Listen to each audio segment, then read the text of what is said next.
Hello, everybody. My name is Swenor, and this is Jay McCarthy. I am the CEO of Reach, and he is the CTO of Reach.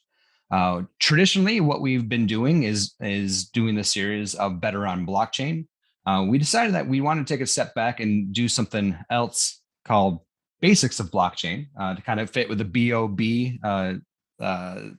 letters. And what this is all about are there's a lot of things that exist in blockchain today that people might not think deeply enough about, and leave it to us to help people think deeper about things. So today, Jay, what are we going to be talking about? Yeah, so hi everyone. So today the idea is that we're going to talk about an NFT.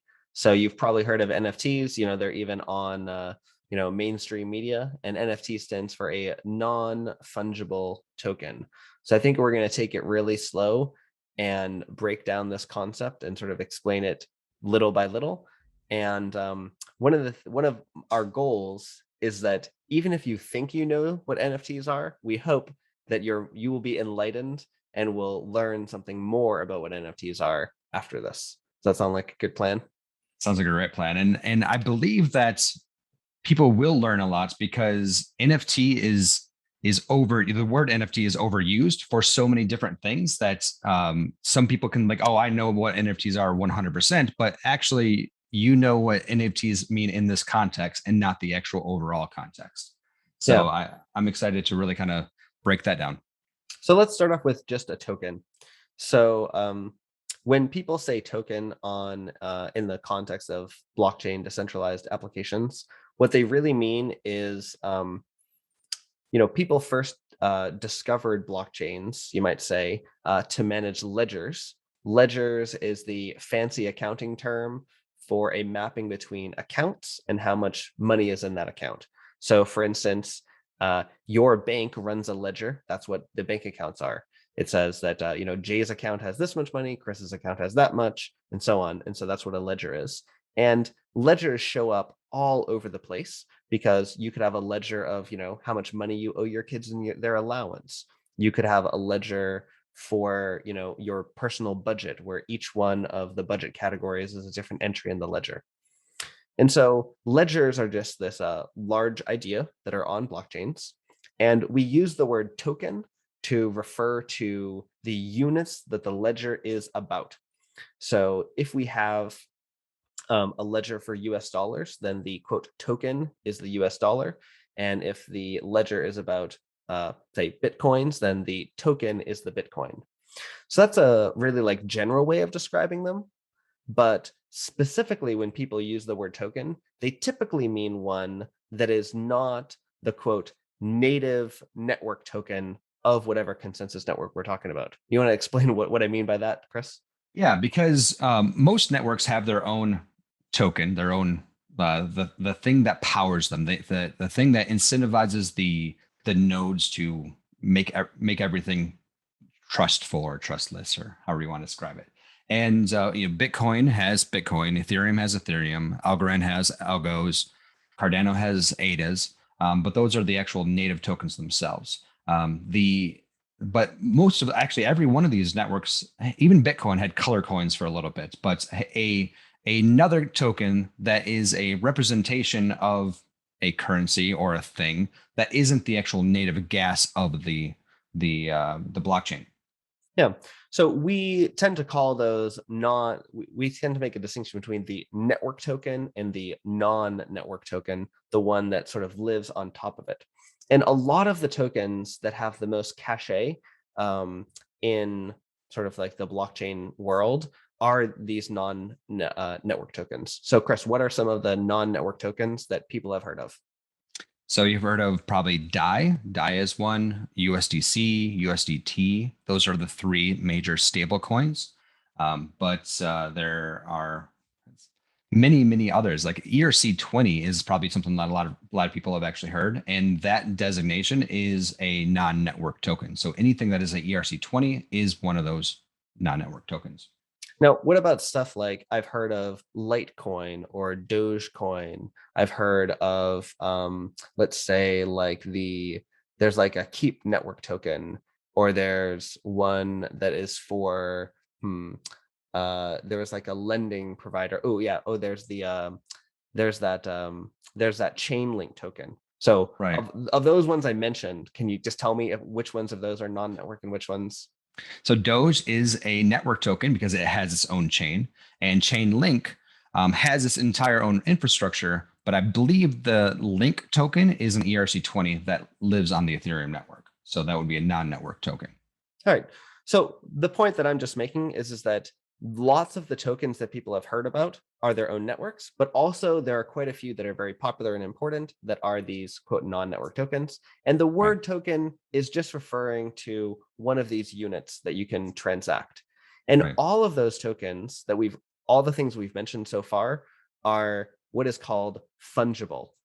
So tell the people what fungible means, Chris. Fungible just means it's dividable. It can be divided less than one. So say if you have 10, you can divide 10 of these tokens. If it was non-fungible, you could divide the 10 tokens up to 10 individual ones, but you couldn't divide it any more than that.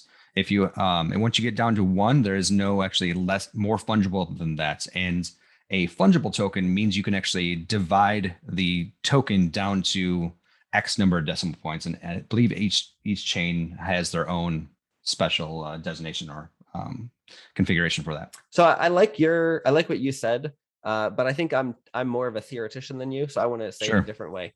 Support. So it is absolutely true that an important characteristic of fungible ones is that they're divisible into many pieces. So, but the more important thing I think is that you don't care which piece you get. So what I mean by that is that imagine that I had $10 and I could take that $10 and I could break it up into 10 $1 bills, and I could give some of those to each one of my kids, and then they could go spend them. And no one is going to care which dollar bill that they got. All the dollar bills are equal to one another. They don't have anything that is important about being that particular dollar bill. And you could also then reassemble them again into another $10 bill if you collected them all, and that would be also indistinguishable from the original $10 bill. So the fact that you can divide them into pieces is kind of like a consequence of the fact that you don't care about what the individual ones are. Now, it's actually the case that all dollar bills do have a serial number on them. So you can tell $1 bill apart from another one, but no one actually cares about this except when we're like, well, I don't know if any people really do this, but in movies they track them when they give You them rob to a bank. when they give them to drug dealers or something like that. I don't really know how that works, but you know, uh, normal people don't care about which dollar bills that they get, and that is actually an important and valuable thing. But there are lots of things in the real world where it might really matter. And sometimes something that's a little bit weird is that sometimes it does matter and sometimes it doesn't. So, for example, imagine that there are thousands of this George Russell hat that I'm wearing, but maybe one of them is the hat that he wore on a particular day. So even though all of those are, I mean, they're all unique, but they're also kind of fungible. Maybe there's one that's special. So when we talk about non-fungible tokens, we are simultaneously talking about perhaps the lack of divisibility that Chris mentioned, but also we're emphasizing a kind of uniqueness where this one is important. You want to riff on that, Chris? I guess I do, but I'd also like to move on Okay. because once I think we're hammering tokens quite a bit, but let's Okay. let's move on a little bit more. Okay. All right. So we've basically just said what non-fungible tokens are. They're tokens, which are just abstract things that we count. And these ones are non-fungible, which means that you can't subdivide them typically, and that it's uniquely important what they are.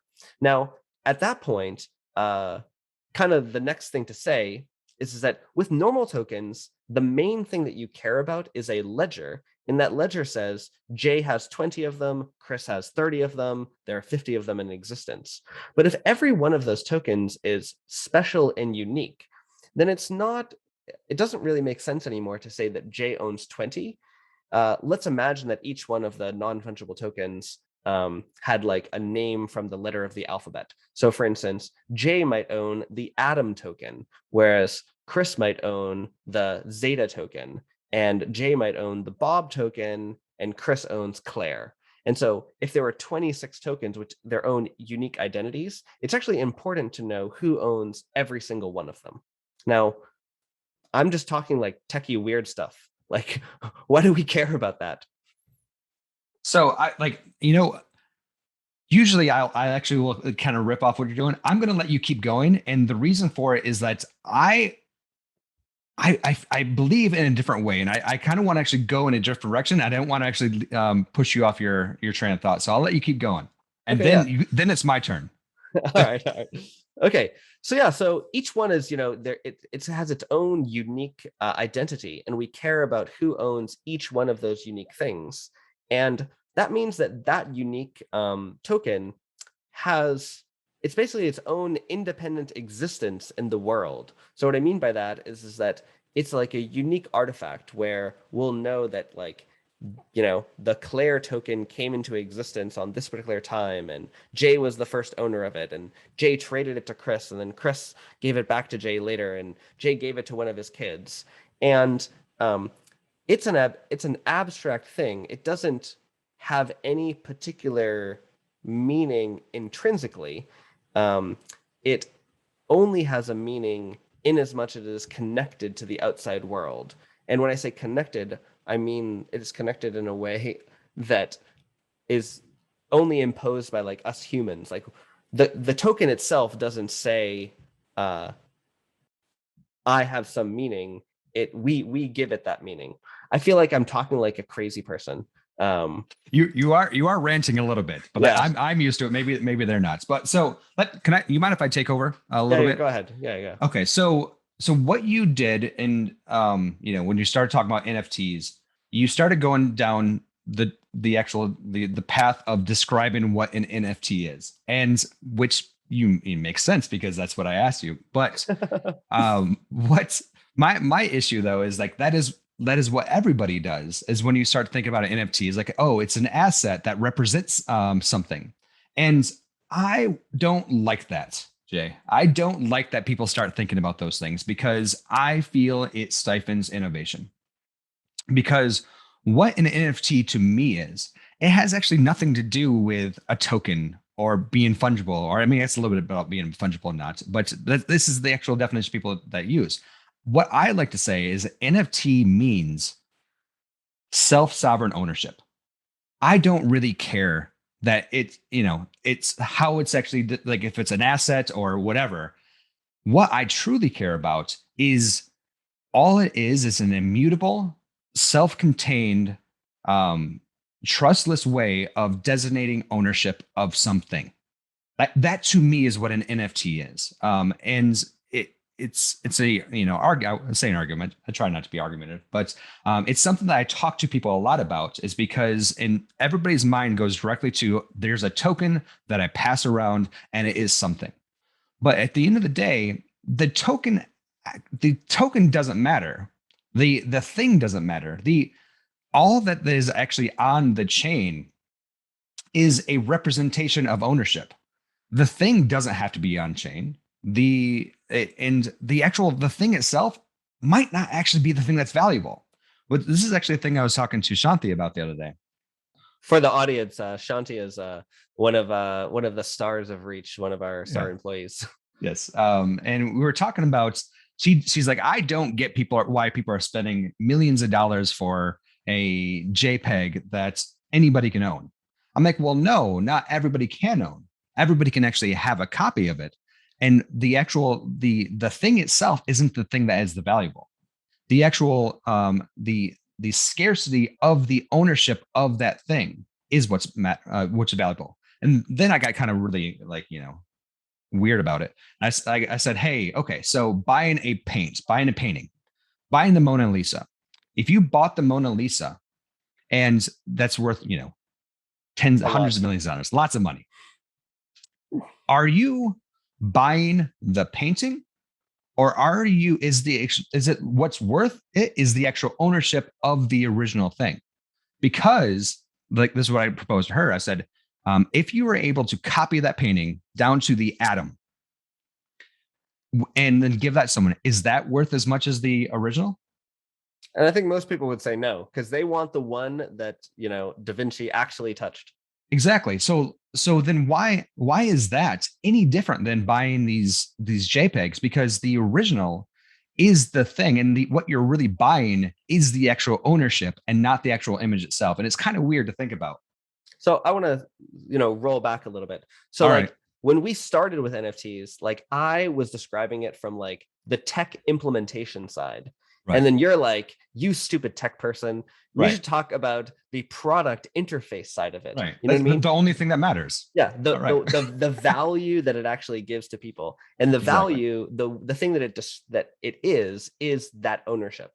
Right. So if we were to like look at this in the real world, I could say that like, what's a house, man?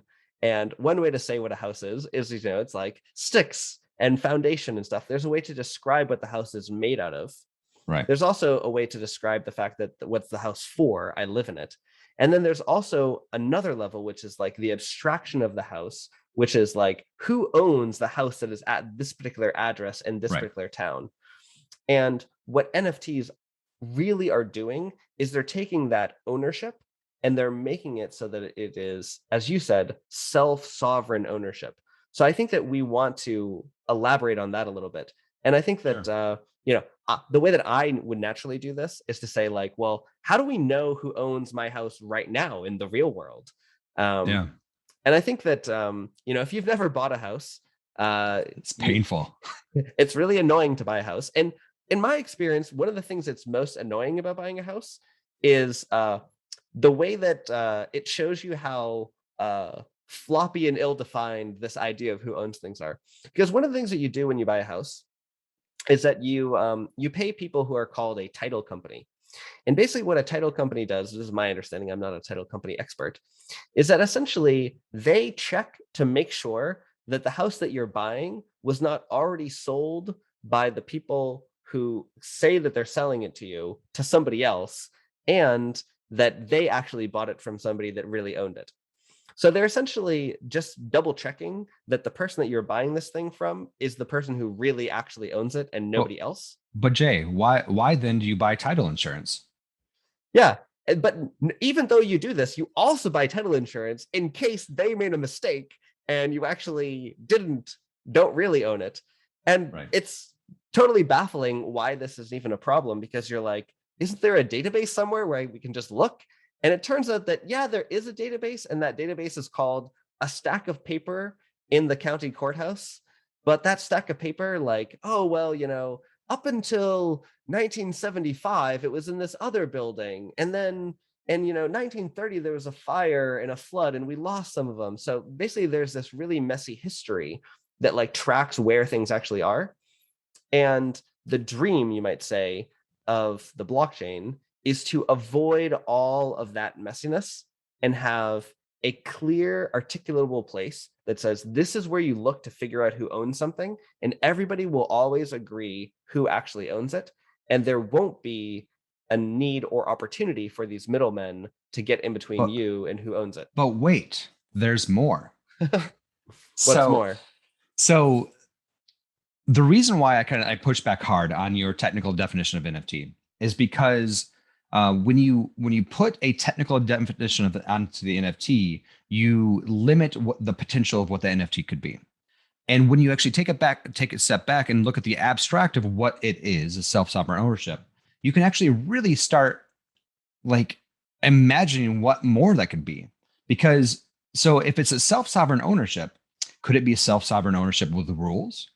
Yes, it can. So it's not only is actually this, I am able to have on chain our immutable, transparent ownership, but now the actual ownership itself has the ability to actually instill rules with pretty much anything. It's an infinite amount of possibilities from that.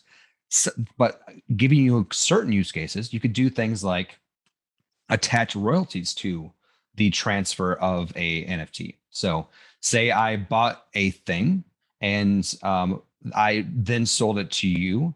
Um, the original owner could get a portion of that enforced.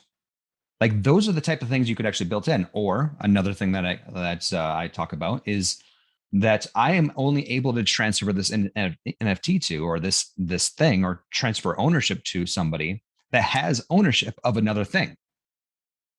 Because like a use case of this, you're like, okay, well, why would anybody do that? Okay, well, say that you own a casino and you want to sell a VIP pass, a lifetime VIP pass to all of the shows.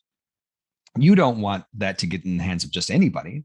So what you say is, okay, I'm going to create this thing.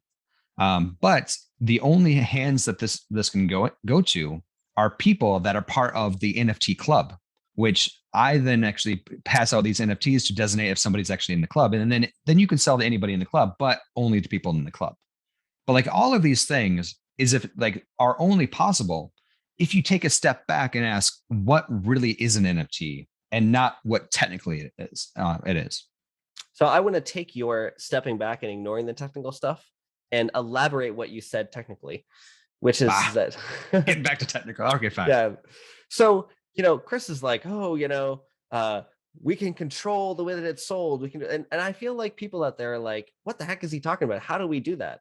Because the thing is that when we're talking about, like a title, for instance, in the real world, we're talking about like a piece of paper. So how does the piece of paper have rules that say how you transfer it? Are we talking like, sales covenants that, I think that most people in popular culture, when they think of sales covenants, they can only think of like these horrible situations, back in like Jim Crow era in America, where you were it was illegal. Well, it was against the rules of the covenant to like sell your house to like minorities and stuff like that. And we think of things like that as being enforced by the external world, not being enforced by like the piece of paper itself. And also just terrible, So the thing is that like, how does the piece of paper say, oh, well, I can only be sold under these circumstances? Well, if a piece of paper says that, then we can just ignore what the piece of paper says.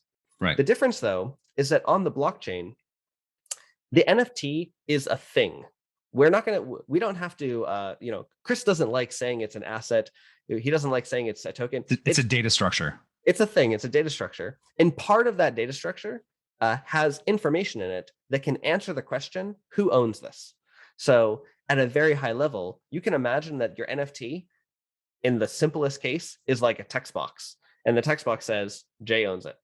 Right. And then that text box comes with some code that can run that says, under these circumstances, I can change the contents of the text box.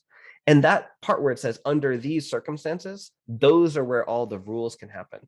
And so Chris can imagine making an NFT that says something like, well, you can only change what's in this text box if you also show me proof that you're a member of the NFT club. Or you can only change the value in this text box if you also prove to me that you paid the original owner, the very first person that created this, say, Leonardo da Vinci's estate, that you paid him a certain amount of money, and you also paid the owner a certain amount of money, and then now you become the new owner. So what smart contracts do is they allow you to write down these rules to enforce what happens to data structures in the future. So the stuff that, in the real world is just written on a piece of paper that we can ignore is actually enforced by the network itself.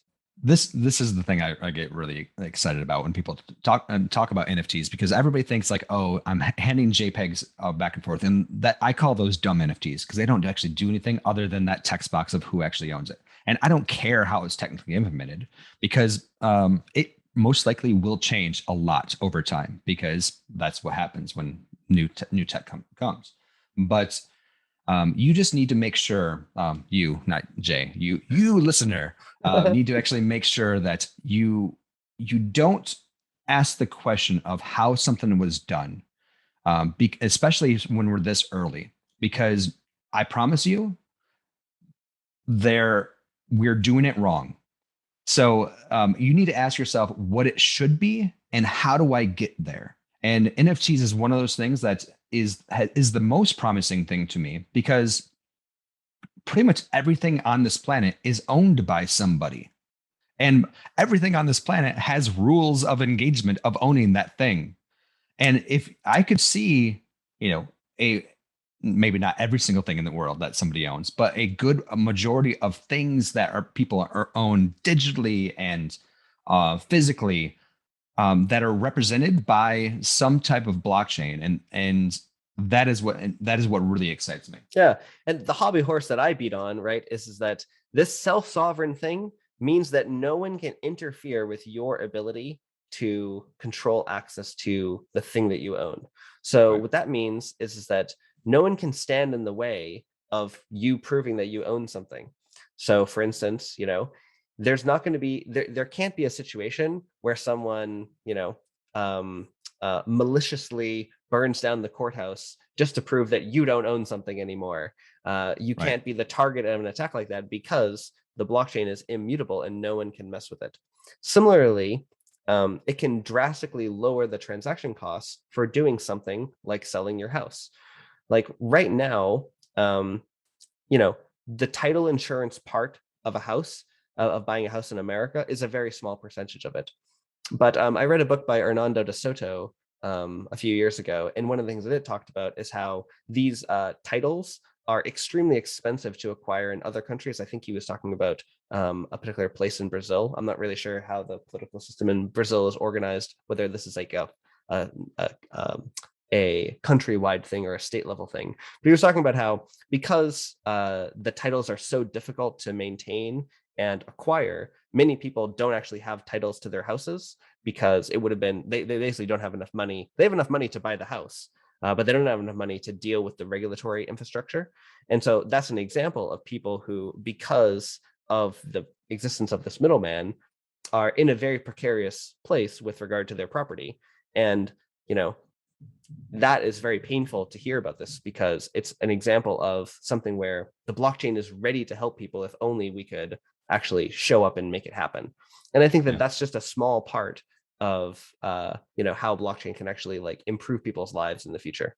One other thing I'd like to talk about with NFTs is, and this stems from the what I like to say is that we're like babies right now, where we have a very small set of words that we use to describe things.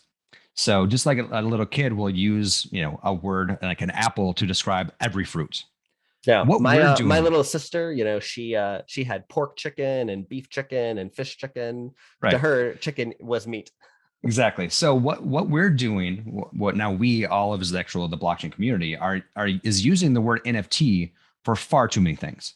Not everything is an NFT, or you should be more specific on what it is, because there will be many different classes of this self-sovereign ownership, and we do need to actually develop a lexicon to be able to describe each one of these things, or it's going to get very confusing. Yeah, So one of the examples that I like about that is that there's this concept that is called a fractional NFT. And fractional NFTs are basically NFTs that are not non-fungible in the way that Chris said that they were non-fungible in the beginning when we were talking about the tech angle. right, So, the fractional NFT is, imagine that we're talking about royalties and, I own 10% of the royalties and you own 20% of them, and then someone else owns, 70% of them. And right, so there's one royalty box, but then we've sort of divided it into shares. And so that's an example of a fractional NFT. And right. so I think that if you have the concept of NFT in your head as not having pieces, and I tell you about fractional NFTs, then your brain explodes. But if you have the concept of self-sovereign ownership with rules, then fractional NFT makes complete sense. Right. So, the people watching this video, go ahead and put in the comments what you think we should call these things, because I don't know the answer, and somebody needs to figure these things out, because it's just going to get very confusing very quickly as the mainstream starts adopting this self-sovereign ownership. And I think self-sovereign ownership is the worst word worst Oh in the yeah, world. that's a bad word. I mean, the thing that I like about this angle is that one of my goals for Reach as a company and for this podcast series that we're doing is like I have a dream of blockchain becoming extremely boring. And what I mean by that is that imagine that I walked up to you and I said, you know, I have a company and my company is using accounting. Then you would look at me and you're like, why are you telling me it's using accounting? All companies use accounting. That's like not an exciting thing to tell somebody Right. because accounting has permeated all of our infrastructure. Similarly, if I said, I have a company and we use computers, then like, again, you're like, what are you doing? But if we were to rewind back into the 70s and I told you that I had a company and we're using computers, that would actually be kind of exciting. You know, Right. I wouldn't necessarily be able to tell you what kind of company you were doing, but it would be exciting. And similarly, today, when people say, I have a company that's doing something with blockchain or I'm doing something with NFTs, that is a weird, strange thing to say that distinguishes you from all other companies. And my goal is to make it so that that is a totally boring thing when people say, okay, yeah, and what else, what else is new? So that's actually kind of I'm gonna bridge off of what you just said there and ask the question of, so I mean, I think I'm a really smart guy, but there are lots of really smart people in the world. Why aren't there so many different types of NFTs right now, say like on Ethereum? When it comes to Ethereum, I think the problem with Ethereum is that it's extremely expensive to do anything on Ethereum because the gas prices are very, very high because of the high congestion on the network. And um, this has the consequence that you don't do things on Ethereum unless those things are valuable enough to be greater than the transaction fee. So So, I'm going to stop you right there. I disagree with you. I do not believe that is why that there's not many different types of many like very functional NFTs on Ethereum. well, Uh, I think that there's a few reasons, but I think okay. that that's a big one. The reason why I don't think that's one is because people are like aping in and throwing millions of dollars around doing tons of stuff right now on Ethereum. But the reason, in my opinion, why there's actually only like very like few different types of NFTs is because it's very hard to program them. And if you program them into actually to do different things, guess what? Now you are an outlier, and now you have to spend all of the auditing, all of the actual like the brain power to actually make sure this thing that you tweaked is safe. So Yeah. nobody's willing to risk that. Yeah, that was going to be my number two Well, that's my number reason. one. So One yeah, and yeah, one and two is that's mine. yeah, and let me kind of explain that a little bit for people. So most of the time when people launch an NFT, what they really do is they like copy an existing program that has sort of stood the test of time, and maybe they won't make any changes. Maybe they'll just change the fact that like, there's a different JPEG link in it or something like that. And so because there's a very small set of these programs that have the reputation of being reliable, people are very scared, like Chris said, to try to make new ones. It's difficult to do, it's scary to do it. There's all sorts of reasons that prevent people from doing it. And I think that that's a very good reason why people don't do it. But I think that also I think my answer is really good too. Because the thing is that the transaction costs are huge, like Sure. if something, like, it's very difficult to be creative when there are huge budgets at stake. I mean, I think that this is a pretty well accepted phenomenon when we look at like movie production and game production and stuff like that. Like So the the reason the why I things that disagree are with you, I'm going to tell you why I disagree with you more is because these things that we're describing that have more functionality are better than what exists today. So, and people are spending money on what exists today. So if somebody was able to build a better thing, they would spend the crazy amounts of money on the better thing. It's just you have to then make everybody agree that that better thing is the main way because if everybody doesn't use it, who knows if it's safe? So your point is that right now, maybe there's 1,000 crazy people, and those 1,000 crazy people, they would like to use something that's better. So, Right. and my point is that I'm sort of saying why there's only 1,000 people, why there's only 1,000 crazy people, as Sure. opposed to millions of people being involved in this. I agree that's a problem. Very 100%. And that needs to be fixed. And it's being fixed. But I don't believe it's the reason why we don't have a plethora of different types of NFTs because those crazy people would throw money at anything if it was better.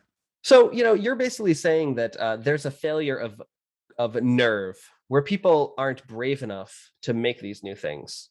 Um, Sure. but I think that also you believe that there's a failure of creativity where Oh, people don't even 100%. conceive of NFTs being a bigger idea, and that Yeah. prevents them from even trying to build it. So I think that Yeah. you actually think that there's another problem, which is that people don't agree with you. And because people don't Well, agree with you, they don't see that there's this bigger thing that NFTs could they be. they will, Jay.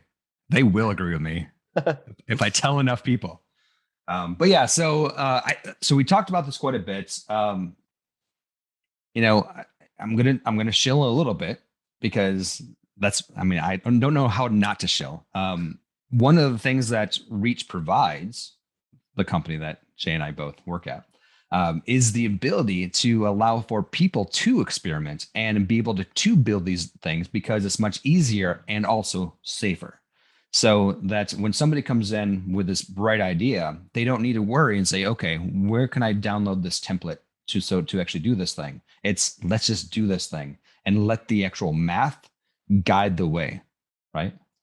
Yeah, I agree with you as well that one of our goals with Reach is to help people be able to perform whatever creative experiments they want to do with having less worry. And I think that also one of our goals is to bring in totally new people into the blockchain space because the Right. people that are already in the blockchain space, they're kind of locked in, many of them, to these particular ideas and they have that failure of creativity. But I think that as we bring many, many more people in, they'll be able to think of really creative applications of the NFT concept. And to be clear, you know what? The people that are in the space that we just said that you're not creative. Okay, you were creative originally. We need more people to think of new ideas. So you did a great job thinking of what's currently there. Let's get more people that can think of awesome or differently awesome things. How about that? Yeah, and not to like beat them too much, but this idea that they were creative in the past and that they're not being as creative right now, I think that that actually is pretty descriptive of what's going on, and that people are right now in blockchain are very concerned with standardization Oh and then goodness. creating reliable like patterns and infrastructure of deployment. And my personal taste on that is that it's a little bit too early to Oh, focus on these kinds of issues and many new upcoming blockchains, they feel like they need to have these like hardcore standards before they can even get off the ground, as opposed to opening out the experimentation. I've got stuff to say, Jay. So, So one of the things stand on my soapbox about is NFTs. The other thing I stand on a soapbox about is early standardization. And boy, does it boil my blood. I don't know if yeah, we want to get into that right now. yeah, Actually, let's not yeah, get into that right now. but to like put like a name on it, in the same way that like I originally said NFTs are this technical thing, and Chris is like, Jay, they're more than that. Imagine if I instead said, oh, an NFT is an ERC 721, and let me tell you what the names of the functions in an ERC 721 provides are.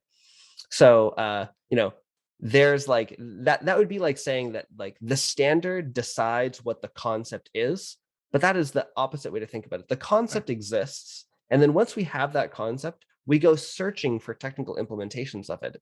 Once we find technical implementations of it, we want to make those interoperable, and that causes us to create standards. The market decides the standard, not individuals, not committees, not anything of that sort. Whoever builds the best product decides what the standard is because it is the best product. All right, so I want to wrap up now, and I want to wrap up Okay. by having each of us say something that we wish were NFT'd in our life. How do you like that? Okay, go for it. I want you to go first. No, no, no, no, no. I get to make you go first because I Okay. came up with the question. I mean, oh, well, the easy thing, car, home, all the expensive things that I own, I 1000% would want to be NFTs. Um, you know what? I'm gonna go and then I'm gonna let you go, and then I'll go again because you let Okay, me go first. I just took the easy ones, but then you go next. okay. I think that something that I would like NFT'd. Mm,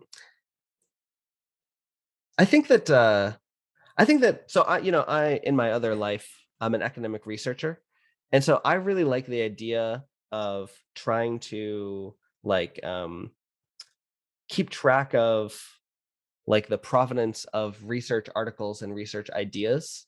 Um, it really bugs me when you publish research papers. You are basically forced to like sell your copyright for $0 to one of these major scientific publishers. Um, and I understand why it's necessary in like the old publishing world because like they need the ability to like print stuff and they can't be going off and finding every researcher to like pay them off when they want to like make a new print of the journal. But I find that really aggravating, and I want academic researchers to own their work more.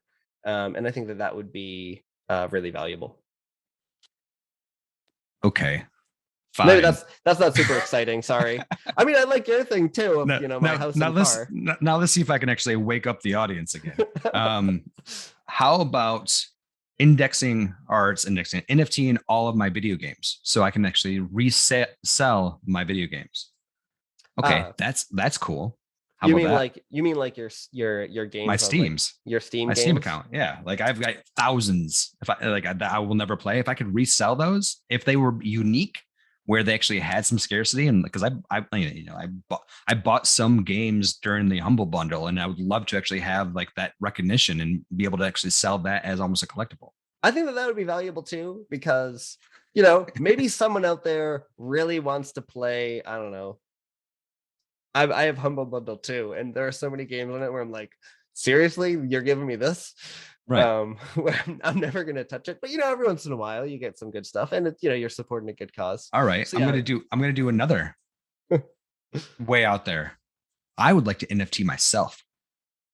So I can buy you, so I can. You could invest in me. Yeah, so I think this is really cool. So as I mentioned before, I'm a academic researcher Here we and go educator. again. We Yeah. know, Jay. We know. So one of the things that I find really that really bugs me is that universities have like no incentive for their students to actually do well Yeah. in life, and like get a good income and whatnot. I mean, they kind of do, because if you're a star, they'll talk about, oh, he went to this school or whatever. But I think that if there was actually skin in the game where you could like invest in your students, then people would be able to get paid to go to college, and people would compete to pay you the best because you're going to be a good option. And you could basically, like, some people you would have to sell 40% of your income to go to college, but other people you don't have to pay 5% of your income. And we're going to like try really hard about increasing your income because we're going to get a percentage of that. I think like a model of education that was based on actually the universities investing in the students would be Right. way better for the students. Exactly. So okay, there's a lot of ideas. I'm gonna do the the YouTube thing. If you enjoyed what we're talking about, please comment below. Please like. Please subscribe. We're gonna keep doing these things. But you know what, Jay, you always do an amazing job of summarizing what we talk about. So I'm gonna let you have it. All right, yeah. So we talked about NFTs. So NFTs, we talked about them from a technical angle, from a interface angle, from what their actually value is. And what we came down on is the idea that NFTs are all about self-sovereign ownership, not letting someone else decide whether you own something, and not letting someone else dictate the rules by which you own it and how that thing can be transferred. We talked about lots of exciting ways that people could apply this in the future, and we would love to talk more about any of these. So if you're interested, let's have that conversation. And we also talked about how in the current world, there was a huge amount of NFT creativity that happened a few years ago in the blockchain world. And we both think that that creativity needs to be unleashed even more now. As more people come into blockchain, more people experiment with doing it different ways. And we are all super excited to see what you are going to build with Reach when it comes to NFTs. So thank you so much. And the secret is, the reason why we did this one is because we're going to talk about NFTs a lot more in the next like 2 or 3 episodes. So stay tuned. Please come join our communities. You can join our Discord, go to our website, reach.sh. All of our links are there, and come chat with me. Okay. Thanks for seeing us today. Bye. Thank you.